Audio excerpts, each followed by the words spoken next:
Salut tout le monde, c'est Monsieur Puss et aujourd'hui je suis à Sidemene, à Bali, en Indonésie.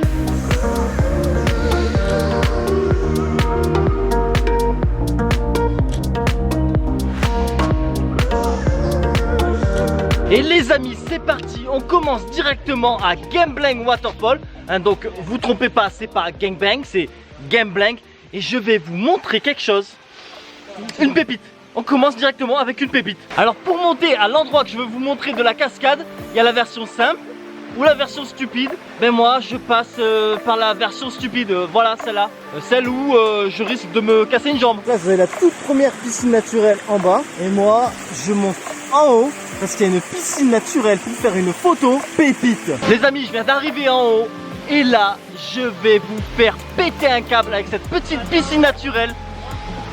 Oh, c'est magnifique, c'est magnifique. Là vous voyez, il y a déjà les balinés à l'action dans l'eau pour faire des photos avec une vue littéralement de dingue. Les amis, je suis dans l'eau, c'est un supplice, elle est à moins 10 000.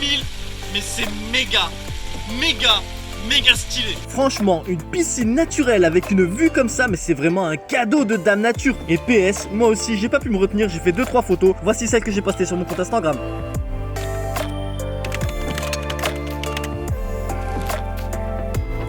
Comme je voulais aller tôt à la cascade, du coup je prends le petit déjeuner à 10 h avec le boss de l'hôtel. Et pour info, je reste 3 nuits à Kubutaru qui propose des sortes de petits bungalows en bois très mignons, disponibles avec un lit double ou de lit simple. Mais ce que je préfère ici, c'est cette vue, mais comme c'est beau et reposant. Donc maintenant, je vous mets un lien dans la description si vous désirez réserver une ou plusieurs nuits. Et là, voici la chambre d'un autre hôtel à 200 mètres de Kubutaru qui appartient au même patron. Cet hôtel s'appelle Astana Sawa Estate. Je vous le montre, comme ça vous donne du choix. Par contre, j'ai pas dormi là-bas. Je sais pas si c'est bruyant ou pas, confortable ou pas. En tout cas, la vue 100%, elle fracasse.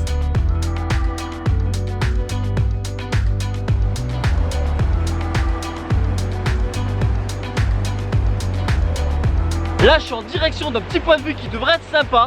Sur le chemin, je passe sur un pont, je vois la Hunda River. Je me suis dit, bah, je m'arrête. Ah oui, obligé. La Hunda River est la rivière qui traverse la vallée de Sidemene. Maintenant, je préfère vous prévenir, les balinés adorent venir se baigner ici, mais disons qu'ils sont pas vraiment pudiques. En bref, ils se baignent tous à poil, soyez pas surpris. Sinon, concernant le point de vue que je veux vous montrer, ben, c'est pas celui-là. Bon, ici, c'est pas moche, mais c'est pas là que je veux vous montrer.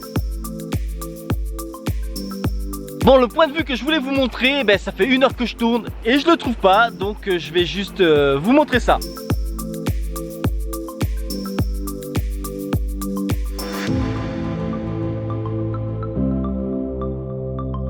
Donc sinon, un petit truc intéressant quand même, là où je me suis garé pour vous montrer le point de vue qui n'est pas le point de vue que je vais vous montrer, il y a des rizières en terrasse où le riz est à maturité. Et ici, il y a plein de monde qui utilise des techniques différentes pour faire cuire les oiseaux. Ben, non, c'est sympa à voir, c'est sympa. Et là, ce que vous entendez, ce n'est pas un oiseau, c'est la dame qui pousse des cris pour effrayer les oiseaux qui viennent pour manger les grains de riz sur les plantes.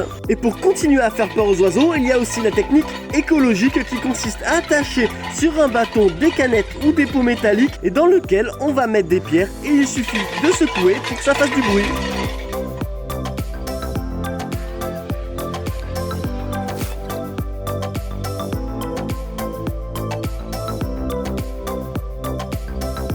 Après m'être changé, je viens prendre mon repas du midi à 3 h à un endroit méga stylé qui s'appelle Wapa Diume.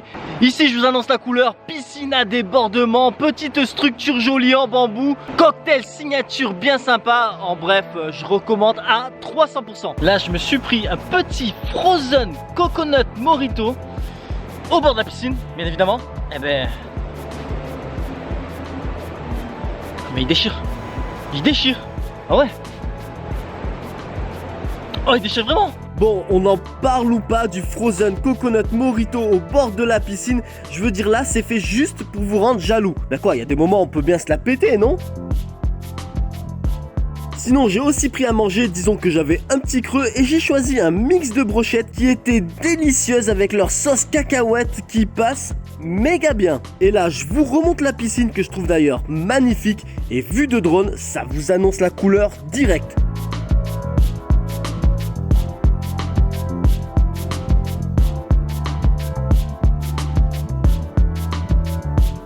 terminer la journée, il y a le manager de l'hôtel qui m'a invité chez lui pour une cérémonie. Du coup, on s'ambiance, petit cochon au barbecue, alcool spécial fait maison dans jerrycan en place. Faut savoir un truc, c'est qu'à Bali, quand il y a une cérémonie et qu'il y a un repas, il y a les hommes d'un côté, donc tous on est assis par terre, et les femmes de l'autre côté.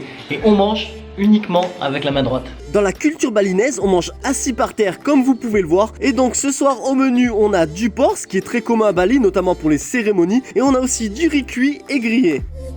Et à boire, on a du tuak qui est l'un des alcools les plus dégueulasses du monde. Enfin, j'aime pas du tout. Et pour couronner le tout, dans la culture balinaise, on doit le boire cul sec. C'est génial. Hello, my name is Kadek. I'm Balinese and I'm drink tuak like this. We call it tuak.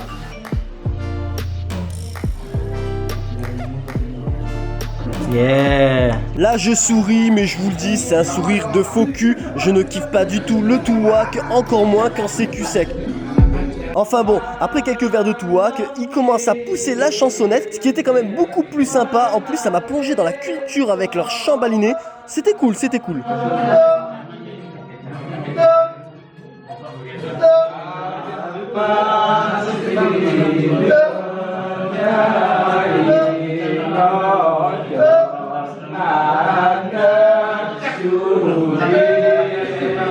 Les amis, deuxième journée à Sidemene et je suis au bord d'une rivière pour vous montrer et expliquer quelque chose de très intéressant. En gros, je suis en mode c'est pas sorcier.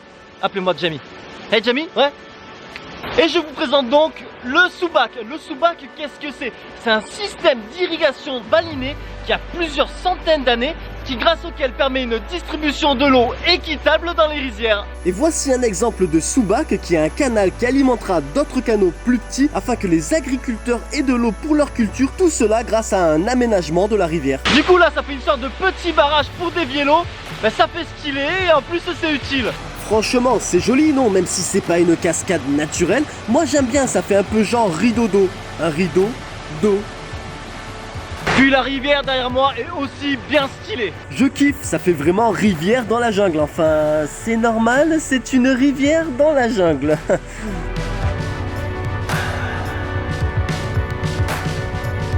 Je suis descendu un peu plus bas et ici il y a un barrage, enfin une cascade pas naturelle un peu plus important.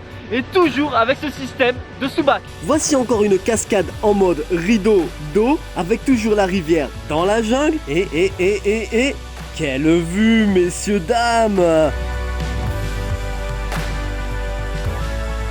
Puis d'ailleurs, vous apercevez le Subak ici. Et là, vous avez un meilleur aperçu de la cascade. Pas mal, non? Puis avec le baliné qui marche sur le haut de la cascade, vous pouvez plus vous rendre compte de la taille de cette dernière. D'ailleurs, de le voir marcher en haut, ça m'a donné envie de faire pareil. Du coup, me voici sur le barrage à marcher au bord tout en me posant la question si je tâte le salto arrière depuis le haut de la cascade. Et là, je lève la tête, je vois cette dame qui porte au moins 12-15 kilos sur la tête, mais je suis pas au bout de mes surprises. Car regardez, respect à cette personne. Elle a je sais pas combien de kilos sur la tête, ses claquettes et un sac dans la main. Et elle monte normal. Franchement, respect, mais respect de ouf quoi. Je veux dire, en plus, elle a pas 20 ans non plus.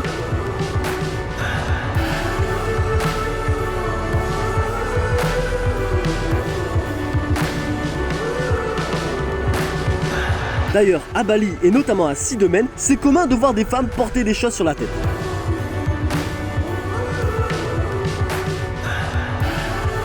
Allez, aujourd'hui je suis chaud, je continue à vous expliquer quelques petits trucs sympas. Donc là derrière moi, c'est une rizière. Et là vous dites, c'est quoi ce délire? Pourquoi ils ont mis de la paille comme ça?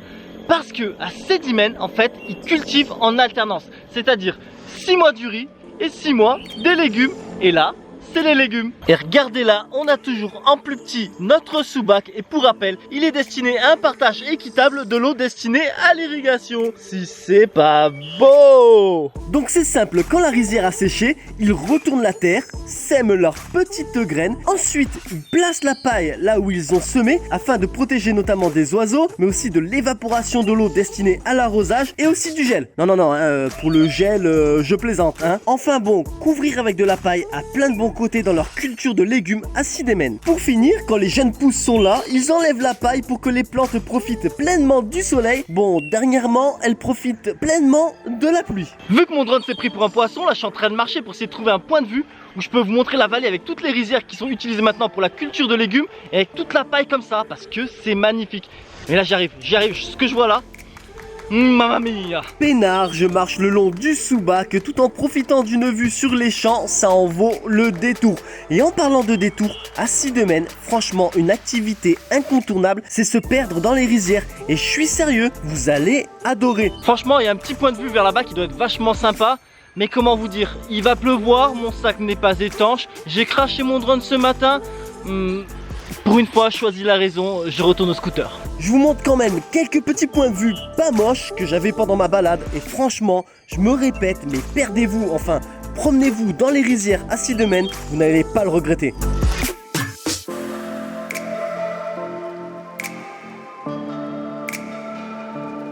Un truc top aussi à Sidémen, c'est qu'il y a plein d'endroits où vous avez une vue imprenable sur le mont Agoun, qui est la montagne la plus haute de Bali. Et d'ailleurs, c'est un volcan actif.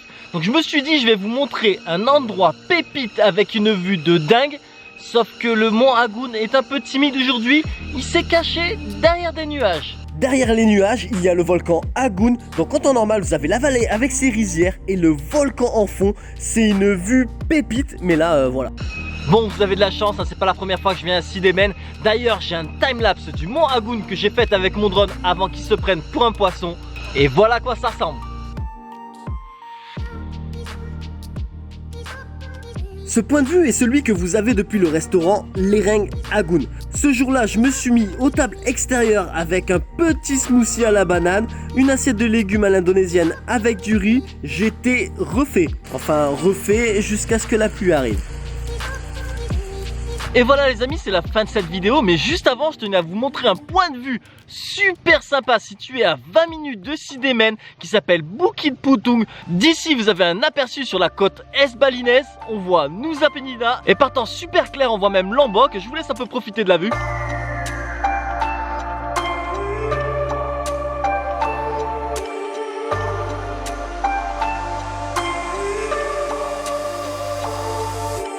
Et voilà, moi je m'étais calé dans cette cabane un peu bancale, mais ça faisait largement l'affaire pour profiter de la vue. Et sinon, les aventures à Bali continuent, donc si vous désirez ne rien manquer, n'hésitez pas à vous abonner. Je vous dis donc à la prochaine sur ma chaîne, la bisette, moi.